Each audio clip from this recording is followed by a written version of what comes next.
the audience are like this now, and they just wanted to send you a message about your ex-man.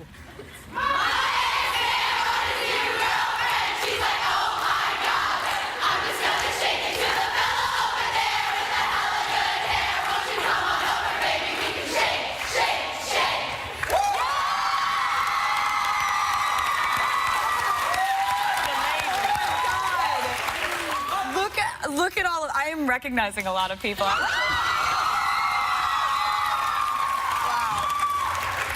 Congratulations. Yeah. All I can say is congratulations. The record is getting unbelievable reviews across the board and is sold out everywhere. So I want to ask you, particularly about the first single, Shake It Off, because it's about letting go of negative stuff that people say to you, about you. Is there something that really drove you to decide, enough with this, let's really shake it off? Yeah, I think it was the fact that lately I've been spending a lot of time online. Just Why? Because, well, not in the way you think. I've been kind of going and reading all kinds of comments from fans on Instagram and Tumblr and Twitter, and seeing that not only was I going through people saying things about me that weren't true, so was everyone that I was talking to online. And we may have different circumstances surrounding our lives and different sources of gossip. Theirs is like whispers in school hallways or rumors at work, and mine is on the newsstand when I check out at the grocery store. But it's the same feeling, and I think that it has to be the same reaction if you want to continue to live a happy life. You have to let go of things you can't control, and it's our human instinct to try and defend yourself when people have the wrong impression of you. You want to be like, but you don't like me because you don't understand. That's not what happened. But you have to let go of that and just like get rid of it, because it's not yours anymore.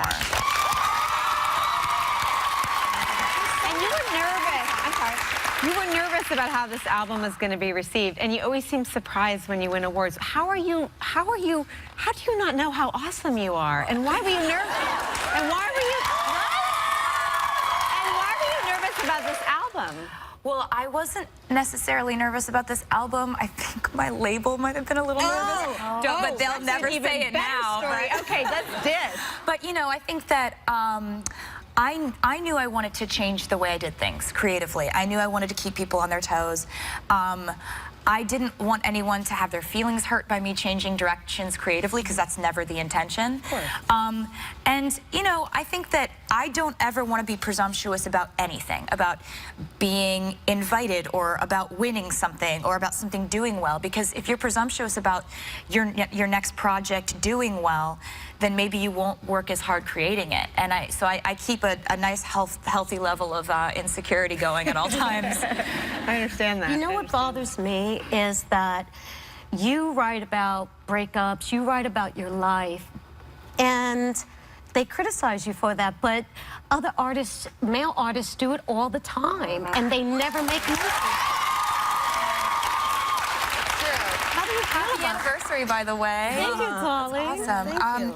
I completely agree with you, and it's interesting how feminism has come up in conversations so much more in the last year. It's amazing to see, because I was never really taught the definition of feminism when I was a little girl, and I wish I had been.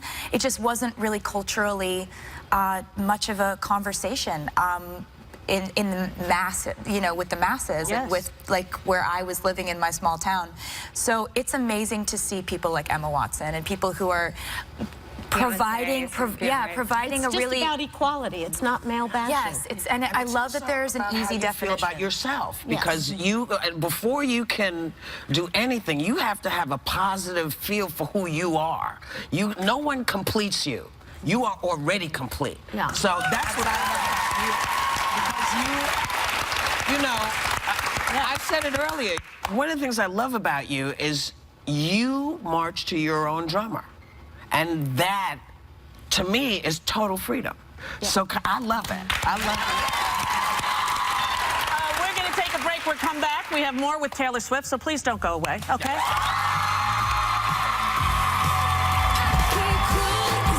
Taylor's telling you why being single doesn't mean she's alone.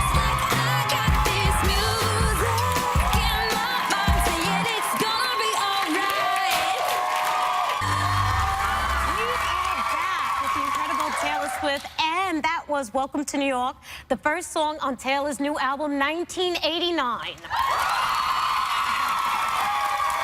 Now, speaking of New York, my hometown, you have recently moved here, and you said that it's been your lifelong dream. I love it here. You do? I love it so much. And I actually ended up writing a song called Welcome to New York about what it felt like to move here and how it just felt very much like endless possibilities, and it feels like being unique is celebrated here. And Yes. the song Welcome to New York, I don't think I've told anybody this before, but the fans were wonderful enough to make it #1 on iTunes, and it's selling really, really well, which is good because I'm donating all of my proceeds to New York City Public Schools.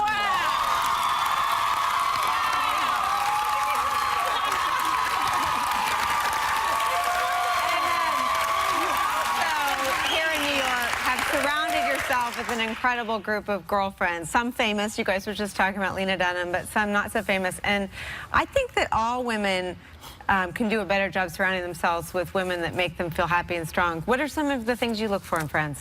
I look for people who really have their own passion in life.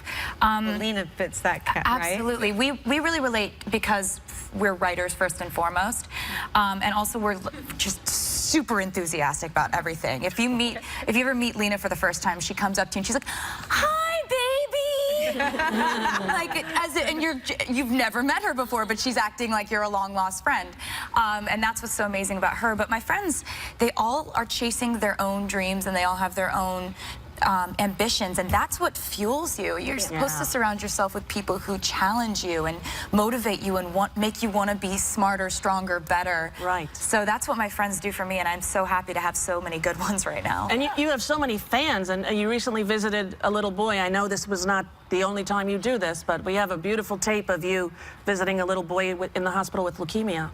Take a look. I didn't know you'd come. You didn't know? Yeah. Because we wanted to surprise you. You did?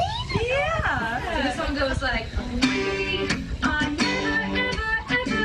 Yes, Get yes, back together. We are never, ever, ever. Getting back together.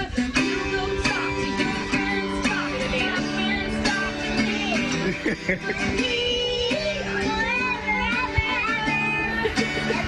Getting back together. Perfect. That's just beautiful. So beautiful. Oh my God, I miss him so much watching that. That was just like a few months ago, but I already just like wish I could go back. It looks like he would like that too. I didn't know you would come. Oh, I love you. So I'm going to ask you a dopey question about your cat. Somebody just alerted us to the fact that it's National Cat Day. National Cat Day today. Two I have two cats. Two yeah. cats. How friendly are they? Well, It sounds so complicated. like there's two of them. The first one, that one's Meredith. Dr. Meredith Grey is her full name. And then that's Detective Olivia Benson. Oh, that's so cute! So, yeah, the theme is strong women characters on my favorite TV shows. But the first one, Meredith, started out as a very friendly kitten, and then she became sort of an internet celebrity, and I think she kind of Went to her head. she changed a little. You gotta watch for that. She just kind of sits around, and she's always giving me the side glance. She's always like, like, you know, like I don't matter anymore to her because she knows that she was like 2013's most popular celebrity cat. Wow. Yeah. So then there's the new one Right. who like has terrible balance and walks into walls and like falls asleep on you purring. So she's just like polar opposites. What is she? She's a They're both specific- Scottish Folds. Ah. Yeah. So. All right. Beautiful. Yeah. They're beautiful. So happy Cat Day. Happy Cat Day, everybody. Right? And you also just released a deluxe album that has some cool features. You want to tell us about that and all your... Yeah, because so the 1989 deluxe album is at Target, and it has 3 extra songs that I'm obsessed with. I'm so happy that people get to hear them. And it also has these 3 songwriting voice memos from my cell phone on the deluxe On the CD. albums. Yeah, so essentially what that is when I start out writing a song and it's just me sitting at the piano with my phone up here recording a voice memo of it. and me like making up half the lyrics because I only have the melody and Sure. half the lyrics. I wanted to show people that part of it because so many people ask questions about my songwriting, and I just wanted to show them, like, this is where it starts, and then you can listen to the album to see where it ended up. Oh, great. So it's like the before and after. And that's probably helpful for all those kids there who want to be songwriters and singers like you. I And there hope are so. millions of them. And they all love you. I want to thank you for coming. You have brought joy to this studio.